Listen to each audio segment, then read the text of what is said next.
मंडळी, हा आहे कधी काळी हॉटेलमध्ये नोकर म्हणून काम करणारा नंदकिशोर झारखुंडे.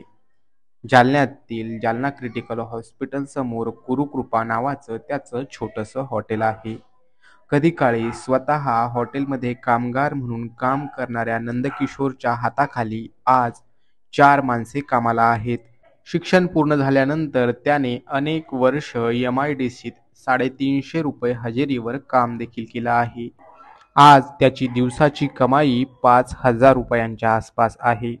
नोकरांना पगार देऊन 2,000चा निव्वळ नफा तो कमावतो.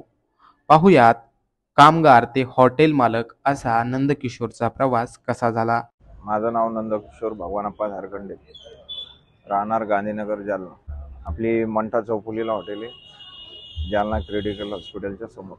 आपल्या हॉटेलमध्ये पावभाजी आहे, पुलाव आहे, मिसळ पाव आहे, पुन्हा राईस प्लेट आहे, पोळी भाजी आहे. पेशंटच्या हिशोबानं जेवण बी भेटते. इथं हॉस्पिटल भरपूर आहे, इथं 3-4 हॉस्पिटल आहे, त्या हिशोबानं नाश्ता बी भरपूर. उपमा आहे, पोहे आहे, शिरा भेटतो. हे हॉस्पिटलचे त्याच्यात हॉस्पिटलचे पुन्हा हायवे बी इथं हायवेचे बी भरपूर कस्टमर राहते.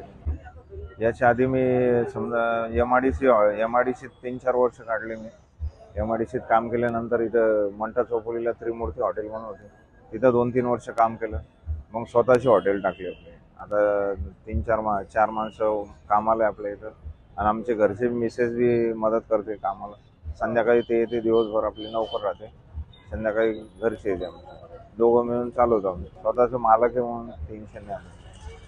कसं आपल्याला दुसऱ्याचं काही ऐकणं म्हणलं तर चांगलं नाही वाटत. आपलं स्वतःचा बिझनेस म्हणलं तर कधी बी बसा उठा. आपलं दुसऱ्याचे बोलणे ऐकावं नाही म्हणून मी स्वतःचं हॉटेल टाकलं. कसं आपल्याला कोणी काही बोलत चांगलं वाटत. रोजचे 4-5 हजार रुपये होते आपल्याला, 1,000-2,000 रुपये उरते समजा.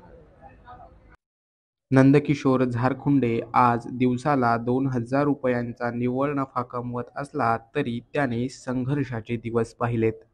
₹350 हजेरी, दुसऱ्याच्या हाताखाली काम करण्यापासून ते हॉटेल व्यावसायिक होण्यापर्यंतचा त्याचा प्रवास सोपा नव्हता. या प्रवासात असंख्य अडचणी आल्या, मात्र न डगमगता झारखंडे याने हा प्रवास सुरूच ठेवला.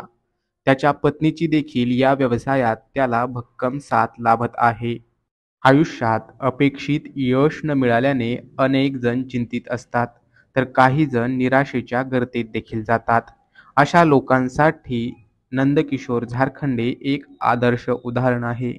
आयुष्यात संघर्ष हा कुणालाच चुकत नाही, मात्र संघर्षातून नवी वाट निर्माण करणारेच यशाच्या उच्च शिखरावर जाऊन पोहोचतात. हेच नंदकिशोरने सिद्ध करून दाखवलंय. Narayan Kale, news 18 local, Jalna.